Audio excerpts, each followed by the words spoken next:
Halo sobat, ketemu lagi di cerita Dr. Darmo. Kali ini kita akan bercerita tentang Bali sebagai metodologi. Bali sebagai metodologi sangatlah filosofis dan ilmiah. Kefilosofisannya dan keilmiahannya demikian spiritual. Bali terbukti terbuka dengan pemikiran dan ide-ide baru. Dikatakan sebagai metodologi karena Bali membuka pintu kritis di belakang kesadaran kita. Buktinya, legal standing Bali yang telah diurai dalam channel ini menjadi pedoman bagi setiap aktivitas Bali itu sendiri.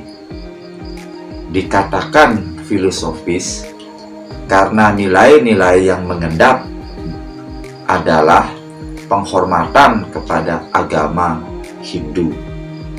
Dikatakan ilmiah karena nalar dan rasionalitas Bali bisa dibuktikan.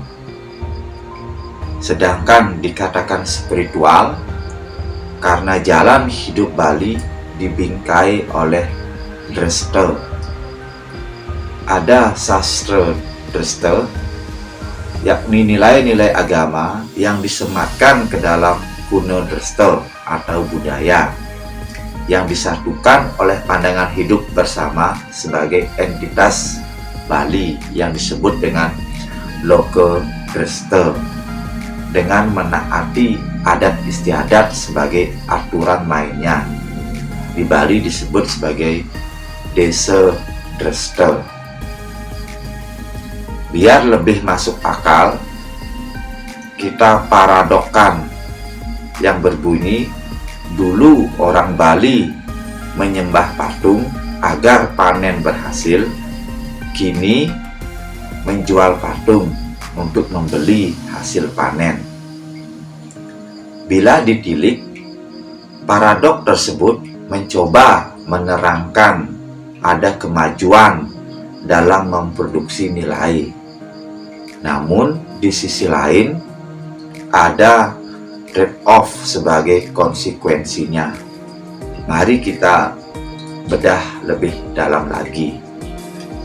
Yang pertama, dikatakan kemajuan dalam memproduksi nilai tercermin dari perilaku tradisional bergeser ke perilaku modern, yakni dari menyembah ke menjual. Dan tentu yang dijual bukanlah spirit atau taksunya, namun patung dalam arti sebagai baranglah yang dijual. Tindakan ini tentunya bermotif ekonomi. Mengapa? Karena kegiatan dasar Bali adalah ekonomi. Pemikiran ini diambil dari pikiran Karl Marx yang dilandasi oleh kerja, kata Adam Smith. Jadi, pilihan tersebut dapat dikatakan untuk menambah nilai dari patung yang dimaksudkan di atas.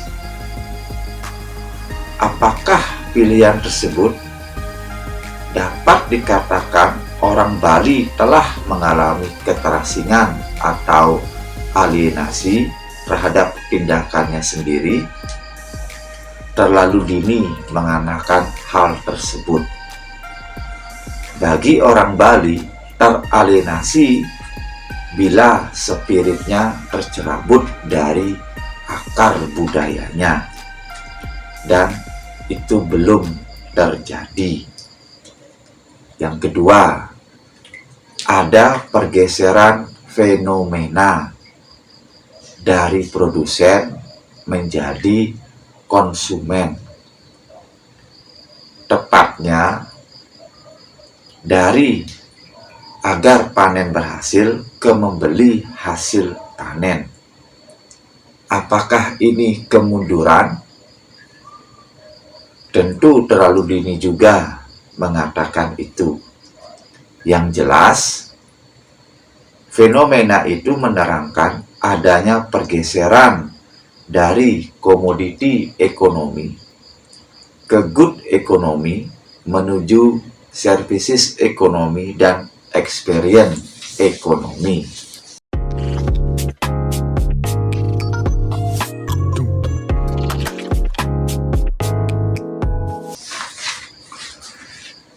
Dengan kata lain, pilihan dan tindakan tersebut adalah pilihan dan tindakan ekonomi. Mengapa ini bisa terjadi? Jawabnya sederhana. Karena manfaat services ekonomi dan experience ekonomi lebih besar dari komoditi dan good ekonomi itu sendiri.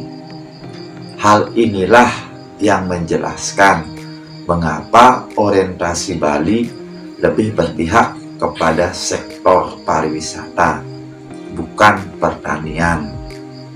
Atau bisa juga dikatakan nilai tukar petani lebih kecil dari nilai tukar pariwisata. Apakah sektor pariwisata terus berjaya dibandingkan sektor pertanian? Jawabnya belum tentu juga. Contoh, di awal tahun 2020, pandemi memberi pelajaran bagi Bali, pelajaran yang sangat berarti, bahwa cikal bakal pariwisata adalah pertanian itu sendiri. Apa artinya ini? Artinya, nilai tukar petani harus diprioritaskan dengan cara menjamin harga jual petani agar nilai tukar petani lebih besar dari 100. Dan itu memerlukan political will yang mumpuni. Mengapa pertanian? Karena semua Dreste Bali terpaku di dalam sektor pertanian. Uraian paradok di atas adalah uraian dipandang sebagai metodologi. Apa pesan yang ingin disampaikan? Bahwa Bali sebagai metodologi sudah waktunya mempunyai laboratorium ilmiah, bahwa setiap pikiran, baik yang kritis maupun radikal, mesti ditampung sebagai produk intelektual. Produk yang penuh dengan pergumulan ide, bukannya dibungkam alias diberangus. Sebagai metodologi, Bali mempunyai celah lebar untuk bertumbuh. Misal, desain Dreste sebagai desain politik maupun ekonomi. Artinya, Bali sebagai institusi mesti terkoneksi dengan keadaan maupun kondisi dunia internasional maupun nasional. Singkatnya, Bali sebagai sentral sekaligus subjek peradaban. Mengapa ini penting? Karena historis Bali tidak bisa lepas dari konstelasi dunia internasional maupun nasional. Sepertinya sebagai metodologi, Bali sangat jernih, penuh pertimbangan nalar dan religius.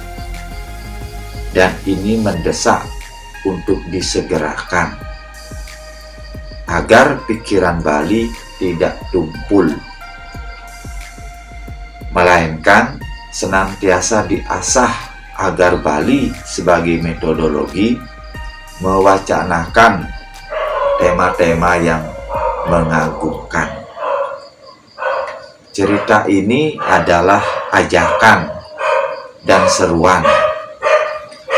Mudah-mudahan cerita ini bermanfaat, dan terima kasih. Sampai jumpa di cerita berikutnya.